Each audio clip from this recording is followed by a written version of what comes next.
Hello, I trust you're doing well. I'm in Kraków, Poland. It's an interesting environment as such. I'm staying at the family home of my old friend from university days, some 50 years ago. We've been friends, ever since, through marriage, and children, and through life itself. And the key factor to life, I think, is basically choice, the choice that I make. And I must be responsible for my choices because we live in a world today, I think, that it's very, very easy to say that I'm the victim. I don't really have a choice because perhaps my skin color is a certain color, or perhaps my culture, my social station in life when I'm born, etc. I have no choice. But that's not true, is it? And Auschwitz, I think, is a classic example wherein thousands, hundreds of thousands, one estimate is over 1 million. At the very end of the war, the commandant claimed there was up to 6 million actually were killed there, but I think studies now have shown slightly over 1 million people died, if you can imagine. And an interesting man that I often refer to is a man called Viktor Frankl. He was arrested, I believe, in 41, 42, was arrested along with his pregnant wife, his brother, his sister-in-law, and his mother and his father. And they were all taken to Auschwitz, along with several other camps along the way. After the war, he was the only one who survived. His wife, unfortunately, had died, and his brother, sister-in-law, his mother and father, everybody was dead but him.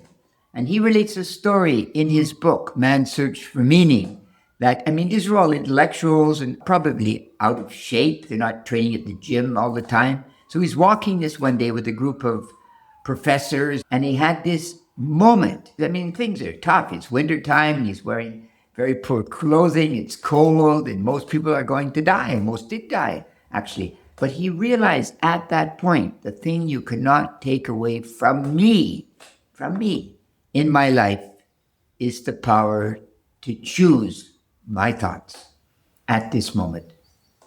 However horrible the circumstances are. And obviously he's an extreme, isn't he?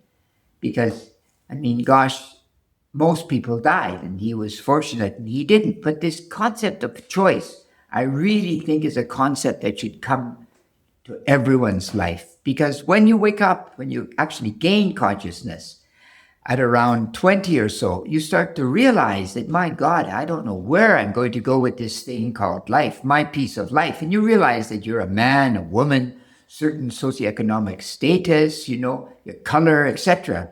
And then, in your nakedness, it's up to me. It's up to me to get an education, then after an education, to meet the right person, God willing, perhaps get married, family, all these choices. But these are choices that I make. And I must accept the choices that I make.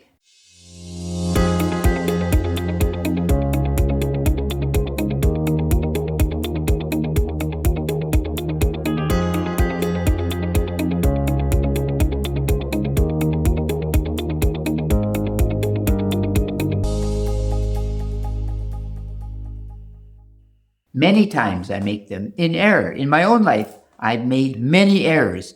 But the secret, once again, no regrets. No regrets.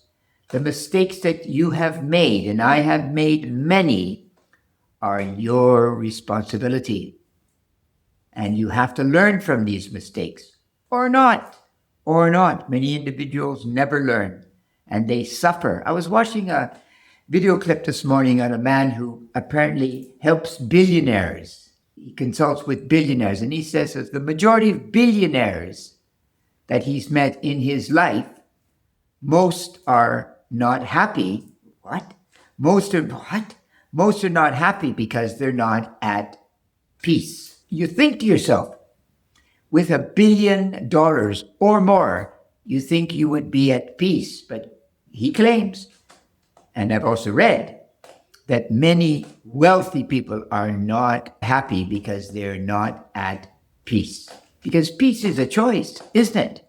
It is a choice. And if you're pursuing something like money, I mean, money is power to a lot of people, it's freedom to others, but if you don't know what to do with your money, it's inevitably pointless, isn't it? Because you can have a successful business and you can make a lot of money, but that does not mean that you are going to lead a successful inner life. Externally, you could have the rings and things and dings that wealthy people have, right? But gosh, it doesn't mean that you're contented in your life. So how am I going to get on this path of contentment? And I think the very first thing most people say is you got to be honest. I got to be honest with me, what I really want to do, not what my parents want me to do or my friends want me to do, perhaps even the society wants to do. It's what I want to do. So I got to be honest with myself. And in turn, with great respect, I got to be honest with, of course, others as well, right? And I don't mean to be hurtful because I don't think that's necessary, but you got to somehow confess the reality as you see it to other people. Then you've got to somehow find why I am here. What is my mission in life? And the only way you're going to do this, I believe, is through profound introspection and an analysis of who you are, right? Individuation, I believe Carl Jung calls it, right? You got to step down into the darkness of you. And I think in a bizarre way, we're supposed to have a dark side, because by having a dark side, I really begin to believe in this concept of free will. I have a choice to be the kind of man or woman I want to become. And yes, in the modern era, life is hard. For sure it's hard. And I would be honest, it was hard for me, but not that hard when it came to the economic side, right? I was able to get a job, make some money, all of those things.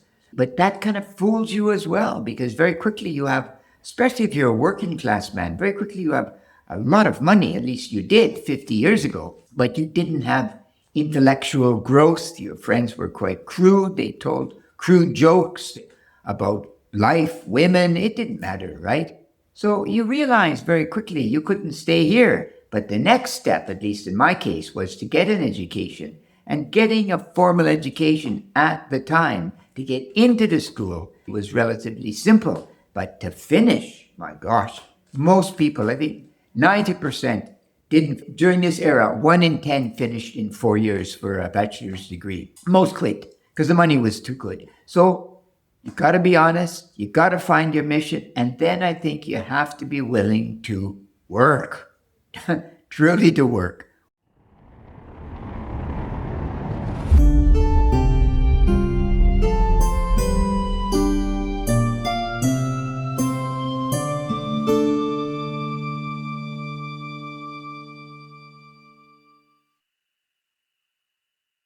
Work on your income, your career, but also work on the inner side of you, right? Got to be willing to take that chance on you, right? And why not? Whatever frame that the universe has given you, be it may if you're a man or a woman, ethnicity, I've said earlier, socioeconomic income at the beginning, those are givens. Now let's get to work on the real me, I was relating today to my friend Stash that when I was about 30 or 40 years old, I was actually in a flotation tank. And that's a large tank of water that they put salt in, and it was heated, so it was relatively warm. You take all your clothes off, you get inside, and because of the salt, you just float. And then they close the door, and it's totally black. So you're floating virtually in suspended space, animation, if you will. And initially, I could feel the hair on the side of my arm, and then that dissipated, and it was only me and my thoughts. And for a quick moment, I felt bodiless. There was no corporeal me at all, right? It was just my thoughts in my mind.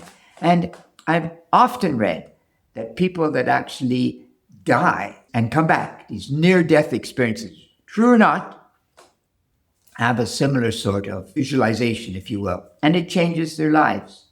And why does it do that? Because you realize you are part of a continuum. Maybe the ego doesn't transit. Maybe there is no Leon when he's physically dead. But the essence of Leon ends up in some space, some place. And it's greatly comforting, I think, to most people, right?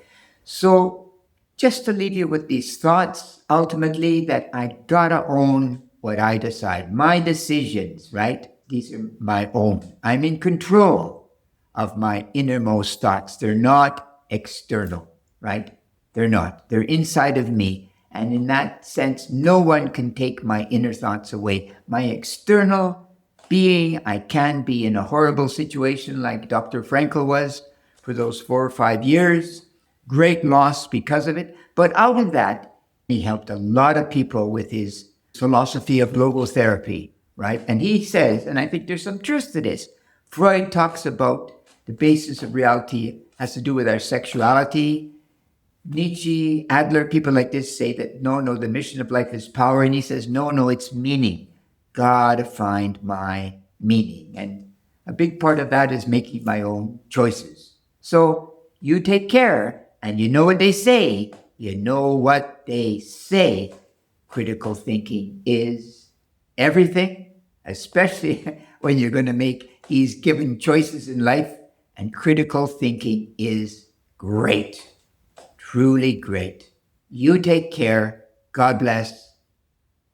Bye-bye.